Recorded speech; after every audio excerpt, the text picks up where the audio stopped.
how excited I am to share something with you truly special tonight. Premiering at the F.J. Anderson Theatre, October 25th, 1965.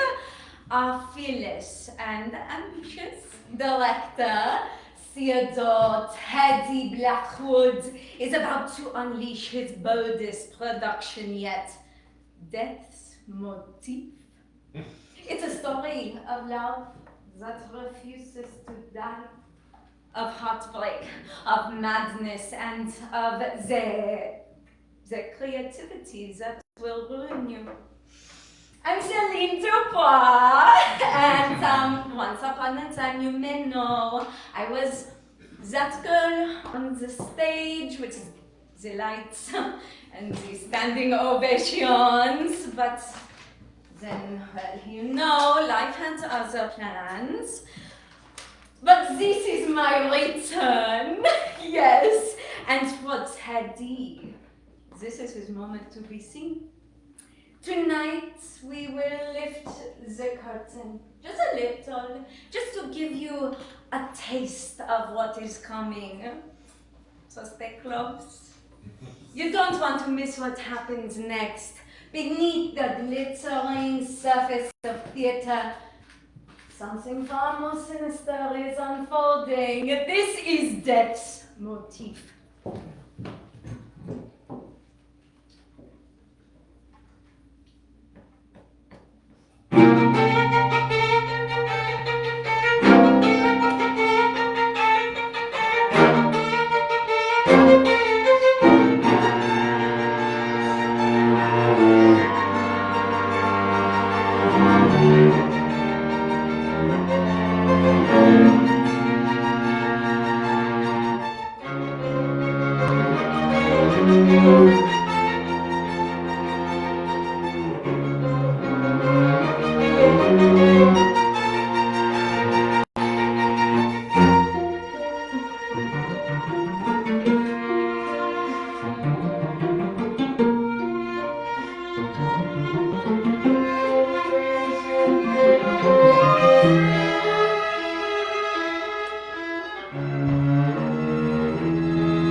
him Teddy. Theodore, he is simply thrilled to unveil his newest work, that's Motif.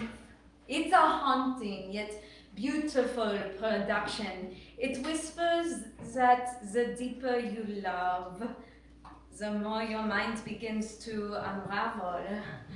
Teddy has poured years of his soul into perfecting his vision, all the while trusting fate and God's divine timing to lead him to this moment. Oh, and his dearest friend, the ever-elegant Florence Adler, who manages the theater with such boys, has been wonderfully generous in giving him this stage to bring his dream to life. And, well, as for me, I am so deeply touched that Teddy chose me for the lead. And, I mean, you know, after, well, everything that happened, when the world had nearly disposed of me, I stepped onto this stage again. And he welcomed me with open arms. And for that, I will forever be grateful. Oh, this is Teddy's song. I am dreaming.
Mon Dieu, what a man, brilliant beyond belief. A true genius at the piano, but there was always something about him that didn't quite sit right. A kind of a shadow that was always just behind him. He's a man of secrets, wrapped in silence, always drifting just out of reach. Around the theater, there's this strange, unsettling energy, and somehow Edward is always right in the middle of it. He keeps to himself, never mingles, never smiles. You'll find him locked away in that eerie little basement studio of his where the light barely touches. He doesn't appear until something dreadful has happened. Another disappearance, another terrible tragedy, staff, actors, friends gone. And now, of all things, he cannot finish his composition. His magnum opus, he calls it, and without it, the entire production, it's a risk. Everything's unraveling. People are whispering, wondering what is going on. And Edward is fraying at the edges. You can see it in his eyes. It's as if he's asking himself night after night, what is becoming of me?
Someone quite special, Mademoiselle Vivian Blackwood, Teddy's wife, radiant and just as fiercely ambitious as he is. Though, if I'm being honest, and I always am, we did not begin as fast friends. No.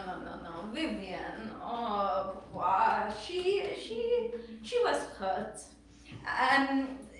Deeply, when Teddy didn't cast her as the lead in his production. Instead, he chose me. And so, all the pain, all that quiet fury that she couldn't speak to her husband about, it came to me. And I became the target of her bitterness, her disappointment. But over time, we began to understand one another. I saw her, and eventually she saw me. You see, what Vivian never quite grasped, not at first, was how much the scandal destroyed me. It wasn't even my doing, and yet I was the one blacklisted, discarded, forgotten. Audition after audition, slanders, silence, threats in the mail, and it It was really as though the entire city had turned their back on me. Until now. Finally, I've been given another chance to reclaim the only thing I truly loved. The stage. If she only knew, truly knew, what it took for me to get back here. But I can feel for her too. I can. It must ache, being constantly overlooked, watching someone else live the dreams that you fought for, cried for, prayed for. That kind of pain can harden a person. Still, we are not enemies. No, Vivian and I, we're two women bound by music and longing, fire. Together we will sing. Even if the world jeers, even if the lights dim and the critics sneer, nothing will break us. This is our song. If only you knew.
The final moments, a tapestry of melodies, each one breathing life into the souls of our story. Teddy, Edward, Vivian, and myself. These aren't just notes or lines on the page. No. They are echoes of who we are and what this piece has come to mean. I only hope that I have honored it well, because this is not merely a play. It's a testimony, an experience, a reckoning, a glimpse into the storm one must endure to create. It asks, what happens when passion teeters into madness, when creativity, once so bright, becomes a poison in your veins, when ambition, sweet ambition, begins to rot into obsession. And worse still, when your dreams, your life's purpose, threaten to slip through your fingers, what then? Do you surrender? Do you cling to faith? But tell me, what is faith when darkness closes in? When evil whispers sweet nothings in your ear and steals your light? When every prayer echoes back empty? Where is God in all of this? Perhaps that is your final question.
The extraordinary cast and our divine musicians, we thank you for joining us tonight for this special preview of Dance Motif. What a journey it has been, and this is only the beginning. Our full production premieres at the F. Anderson Theatre on the evening of October 25th. 1965? Promptly at 7, so mark your calendars.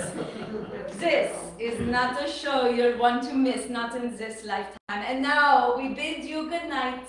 May your hearts be full, your minds stirred, and may the Lord bless you, each and every one. A bientôt.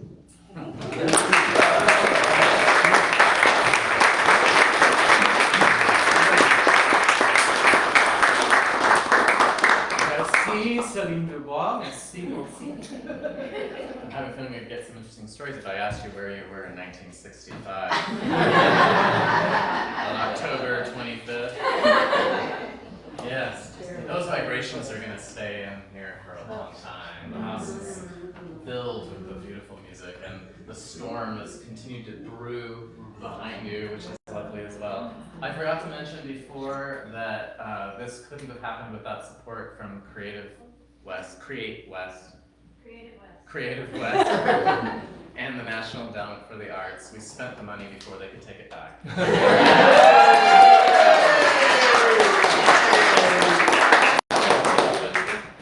And for more music, also please join us at the Visual Arts Collective on Saturday night. We're bringing back, so a few years ago, the spot that Cassidy is in now is filled by Reed Wilms, who is a folk singer, and she wrote her first song in Surel's place, and just recorded it, and it's just the first time that it's been on an album, and they'll be performing that song and a lot of others with her creative partner, Caleb Cloucher, and that happens at 8 o'clock at the back.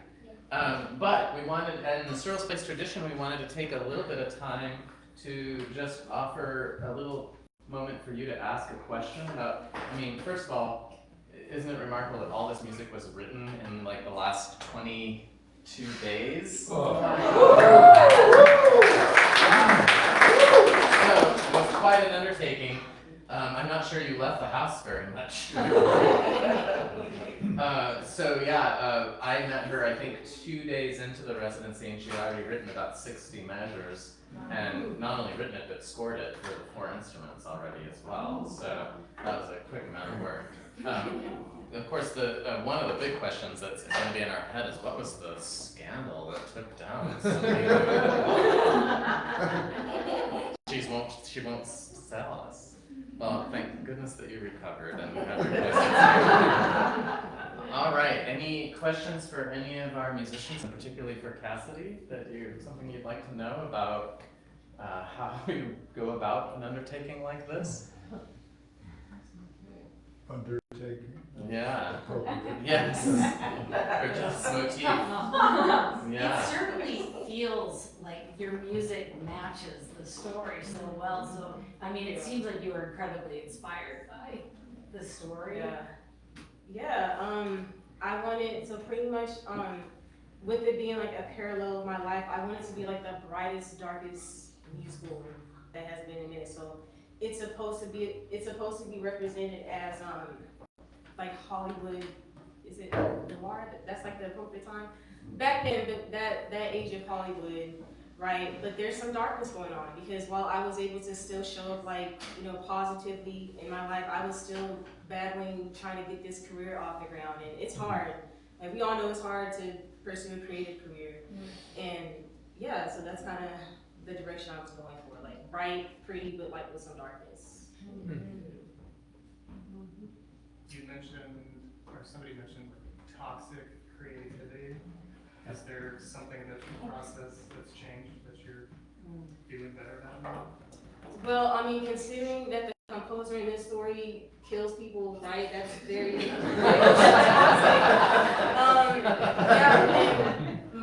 my pursuing sometimes felt like an obsession that was eating me like alive. Like there's like a whole story, like even to me, like just getting this residency, and so like toxic creativity that turns into obsession in both this version, right, with what he's doing is not healthy, and then what's happening in like real time. So since this is the second oeuvre that you three have performed that has been written by Cassidy, are there any things that you notice between the two works that either are new or that feel familiar, or What was it like to play in both Our Time and also in Death's Motif? For me, I felt both just so powerful the composer's energy in the music and how her instrumentation for the strings or for other instruments are so smartly put together, so it's very effective in when it's come out. And when we were first rehearsal this, we didn't have any really discussion about notation or much of the instrumentation, and then everything feels really just already there to perform. That's rare in composers. But I know other composers, they have to adjust to see how it sounds like and to change something. It seems like she just have everything that she wants. It's really like she knows how it sounds. Seems like in her brain, and that's very easy to work with. As a player, and I always feel so inspired of how much energy.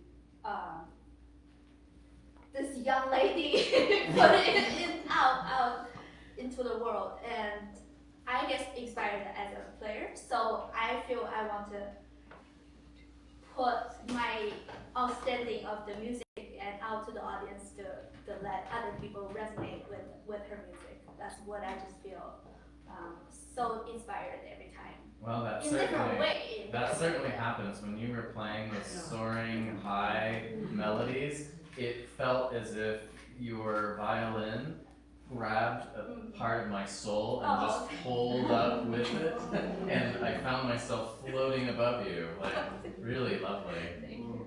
Yeah. Kendra?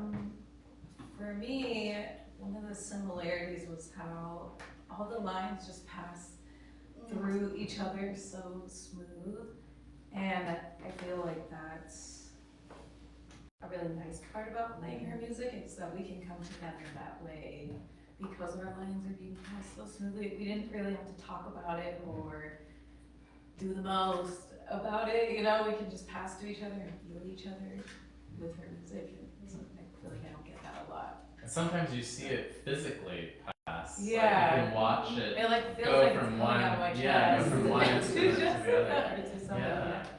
And I definitely love that in Our Time as well. Yeah, I think for me, when I was thinking about Our Time and trying to create Our Time, I wanted to find someone who could share a life and share a story and share feelings, including my feeling, just through me telling them what I was trying to convey. And I thought that Cassidy always did that so perfectly and so beautifully. And I remember when I first got music for Our Time, I think I just sat in my car and I cried because it was so inspiring and moving to see my heart on a page, and we didn't even know each other. You know what I mean? And that was really beautiful, and it's conveyed as well within her work and her story for herself, and I love that. If composers have little keys, I've maybe heard a couple. One of them is the That's her thing. Yeah, That's a Cassidyism? Yes, that's the new Cassidy motif. These, what I wrote for Classical Queens is the melodies in this, because it was, so pretty much this all started from a church melody. Like I was used to play in a church like a couple years ago, and literally the what was written on the page was ba-dum, ba-da-da-da-da-dum. I use that a lot in Classical Queens, but at the time I was really thinking it to be like a sad musical number, and it's like, okay, now that's it. This is what this is for. So that's like my new favorite thing. Something like that. Yeah. So, I'm sorry. Did you have them in your mind when you're composing? Did you say, oh, she's gonna love doing this? Yes. So Cool. every song, the third movement, I intentionally made that for viola. Yeah. And then the duet between Vivian and Celine, the fourth movement was, I gave all of the melody at some point. Right? I have to be bass line, so there's only certain times I got to play the melody, but they did amazing. They did so amazing. So yeah, I really definitely made a Edward song with viola feature. Oh yes. So you're a visual artist first. When you started doing music, or currently, when you dream, do you dream in colors and shapes with music in your mind? Yeah. So when I was younger, I was like a drawer. Like I was that kid known to draw. You know, sometimes I get in trouble for it. You know, my mom can attest to that. But they still encouraged me to use it. So for a long time, I wanted to get into animation. That was later, but I joined Overture in 5th grade, and then I started getting serious about it in middle school, and then that just kind of set everything in motion. But definitely, my foundation being in visual art helps me shape things because I can see rhythms like like I know exactly what that looks like. So it's easy for me to propose. I'm a very visual person, so I'm a visual and hands-on learner, so that helps. Someone else raise their hand? Oh, Yes. I was just going to ask a more boring kind of tactical question. How do you guys all get together to play? Because it doesn't sound like you're all living in the Treasure Valley. Well, I don't. It's just something about being a musician. Like, you know, I've been playing cello for 20 years. They've been playing just as long or longer, right? Yeah. So you just get used to it, and it's just like a feeling that gets passed around. We only rehearsed this twice, but it's like, wow. Yeah, like this is easy. We can do this in our sleep. Like it's just that easy. Like we just feel each other, and we see how we're non-verbally communicating with each other when we're looking. Like we're feeling that, and we know how to adjust. But that comes with being professional. You know, my students back home, you know, that's something they're still working on. So it does take time for your second heartbeat to be a metronome, right? I think a bonus was already having played Cassidy's music before. We kind of have an idea what we're getting ourselves into, and then just us sharing a story kind of gives us the heart to play together better, I think, too. So when you say home, where is your home? Texas, Arlington, Texas. Okay, but you went to Boston for college. Yeah, I went to UTD for a few semesters, and then decided that I needed to be somewhere else. And Berkeley and Boston was the last place I thought I would end up. Because sophomore year, I was like, I want to go to Juilliard, but I'm just a really ambitious person. I wanted to go far away from home. Yeah. And and it ended up working out better than I thought because I actually did not get into UT, and that was like one of the worst days of my life. Oh. And so it really just speaks to, you know, that God has other plans. There was a little bit of a redirection, but I'm grateful for my time at UTD. Like I did like a lot of spiritual work there, and I went to Berkeley when I was ready. So and it worked Berkeley's a what? I went to school at Northeastern down the road. Oh yeah. And they were there too. I remember Berkeley School of Music. It was it just had stuff going on all the time. So I think we have a question from this side of the room.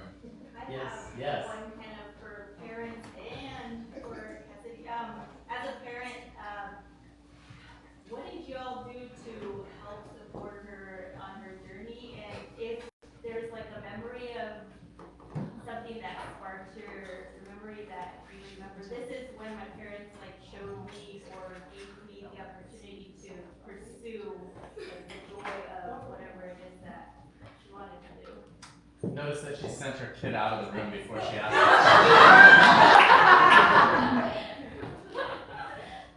For me, so she gets the ambition from me. I have to admit she got it the right way.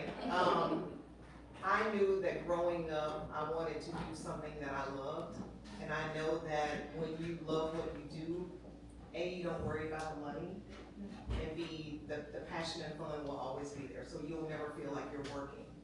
So I told her in 5th grade, Cassidy only wanted to go to orchestra camp because all of her friends were there. And it was like $400 for the camp. And I was like, we're not gonna spend $400 for you to go and goof off with your friends. And she never, and this is how she sounded.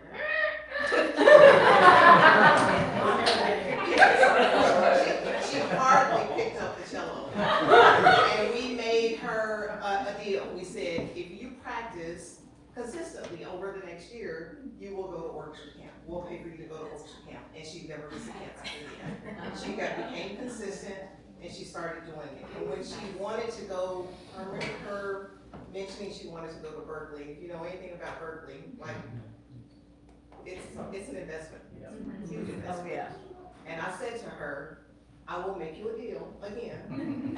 If you stick with music that you say you so passionately love, I'll pay for your education.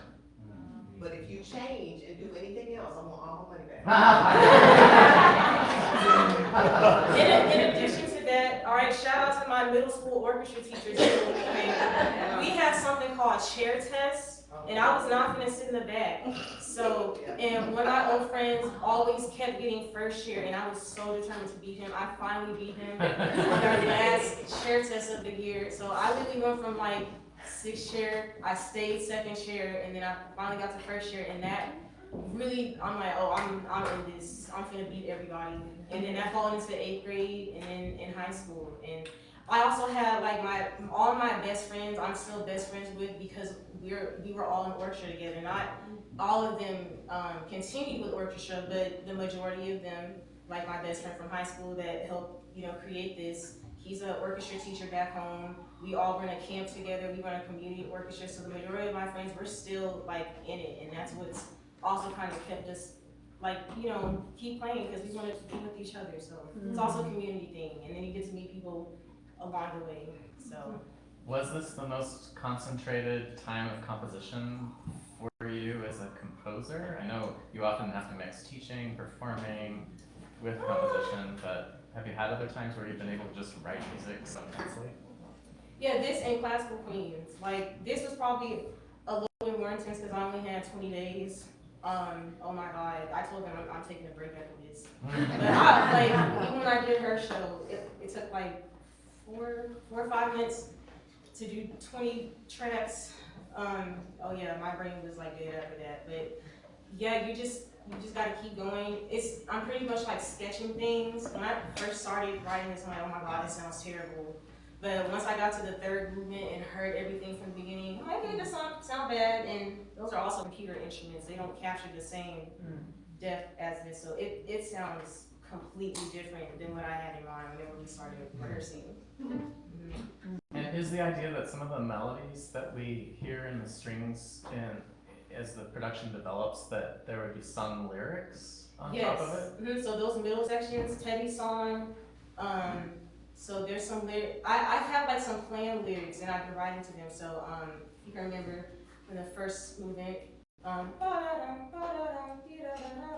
my idea for that is, people say, Teddy, hey, what are you thinking? Like stuff like that. For Edward's theme, it consumes all of me. What has become of me? Like, so I have some lyrics like planned out, and that's kind of what helped me write it. But like the first and ending sections passes some of those melodies like in variations. So yeah, most of it is based off of lyrics I have in my head. Wow. Wow. So writing the piece in such a condensed amount of time is news to us as well. But I think that Celine did such a great job of weaving the story. My question is, was your character written to be delivered the way you did, or did you take creative license to present it the way that you did? It was definitely a collaboration where I got the script on Monday, and I did some script work with it, and then we met yesterday and we did a dress rehearsal, and we had a conversation a little bit about like her backstory, the scandal, kind of like what the direction I was going. She was really great to collaborate too, because she was like, let's see what you have, and like let me bring some creative freedom to it, and then like help me fine tune stuff along the way. So yeah. That's great collaboration. That was another fun moment when we asked for submissions from actors in town. and I forwarded them to Cassidy, and she saw Zoe's headshot and went, "She's perfect." She is perfect. She's like, no, I can't do a French accent. And then she just, we look all like, girl, don't even feel like you were in the room. Like, it felt like another person. And having her be Celine really helped us get into it. Celine is supposed to be like an Americanized New Yorker, but she's of French descent. Right, so think like French actresses in the 60s, a little bit of Sharon Tate, if she was French, you know. That's like the idea that I kind of I saw a hint. Lou. Well, Jody, sitting here and having been here since the beginning, and I think this is transformative. Looking at those paintings, seeing them today much more musically than I've ever seen them. Oh. And as I think about the future events that will be playing here, that this work will be echoing in the room. For those of us that have been here, or who get to hear it, that's going to be a sound that's going to be in all of the exhibitions. Well, thank you for that gift, Cassidy, and thank you to all of our performers tonight. Thank you so much.